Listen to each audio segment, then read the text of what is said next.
the minutes count down now. Could you just give us a small glimpse of the way you prepare? I know it's a little room back there. Oh, the tuning room. Yeah. Yeah. Sure. Yeah. Well, you want to see it? Yeah. Okay. Yeah. Sure. Yeah. Well, the tuning room is where.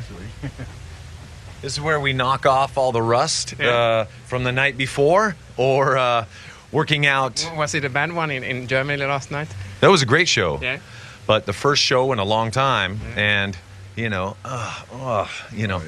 to kind of shake it off a little bit. And we just did a photo shoot for the Lou Reed Metallica album out here. Yeah, I heard Anton today. Anton Cobain. Yes, so we had to get up very early. But we come in here, we either, knock off the rust, we meet, we talk, how you feeling, and kind of get the feel of each other. Maybe write a new riff. We rehearse a song that it's on the set list we haven't played for a long time. And then just run through a few things that need work. Like, the other night this happened. Okay, let's work on it. So there's a little bit of practice involved, but mostly it's vibe. It's vibing us up. And when you got a little sweat already on and you go up onto the stage, you're already warmed up and ready to kick some ass. I know you've been doing this for quite a few years. Has there ever been songs written from sessions like this before shows? Well, a lot of ideas come from this room, especially with James. I mean, it's like James goes to turn a tone knob and he comes up with the best riff, Any other band, it would be their A plus riff, So it's important that we have some recording gear here to capture the moments. There's a lot of spontaneity that comes out of this room.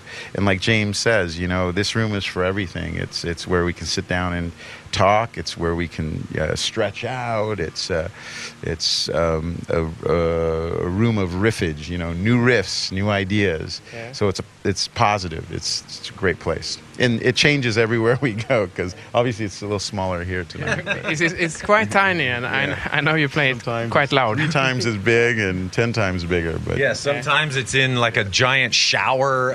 Other times we've been in just the back of semi-trailers, but we need it, and it doesn't matter where it is as long as it's there. And this is actually better. Smaller feels better, more intimate, and I will say that probably 90% of Death Magnetic was written in rooms like this on the St. Anger tour. Riffs and ideas that came together, and we put them together for Death Magnetic. So this room works, if you like that album. I do. I do too. You didn't have any plan of inviting Lou Reed for a session here today, or it was just a photo shoot for the album? Yes, right. Yeah, that's more to talk about later. Who knows what will happen with that? But that's some exciting things as well. But right now, the Big Four is just it's on our minds, and we're so grateful that it's happening, and can't believe the response. The amount of people that are showing up to see this.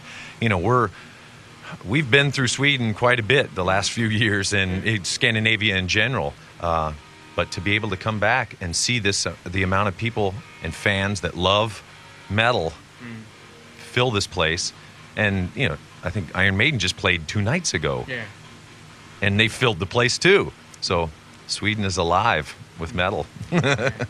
I want to leave you guys for preparations, but I noticed the set list from last night in Gänselkirchen, and you made some interesting changes there. I don't want to say too much, and of course I don't know what's happening tonight either. But well, what do you think about the set? We had to switch it up. I think it's great fun. It's one of those things where we wanted to try something different, keeping that kind of old school thrash energy intact. A couple new things in the middle of the set, which are pretty exciting. Keeps things fresh. That's one of the things that we do. We try to change it up when we can. And this seemed like a great opportunity to open with something different, something different in the middle, other things going on later. What more can you ask for? Keep it interesting.